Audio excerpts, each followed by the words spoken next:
Cerita Mahfud MD. SB dibully saat Pilkada 2014 dikembalikan ke DPRD. Mantan Menteri Koordinator Politik Hukum dan HAM, Menko Polhukam, Mahfud MD mengungkapkan bahwa Presiden ke-6 Susilo Bambang Yudhoyono, SB, pernah mengalami tekanan bahkan dibully ketika keputusan Pilkada dikembalikan ke DPRD pada 2014. Mahfud menjelaskan, SB menjadi sasaran kritik karena dianggap merusak demokrasi. Pernyataan tersebut disampaikan Mahfud dalam diskusi virtual bertajuk Plus Minus Pilkada oleh DPRD pada Senin malam, 23 Desember 2024. Tidak sulit ketika diputus di DPRD itu, bahwa UU itu disetujui oleh semua parpol.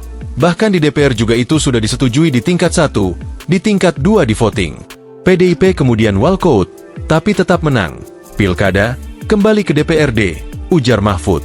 Mahfud menambahkan, setelah keputusan itu, banyak LSM dan masyarakat sipil yang berpendapat bahwa hal tersebut mundur bagi demokrasi.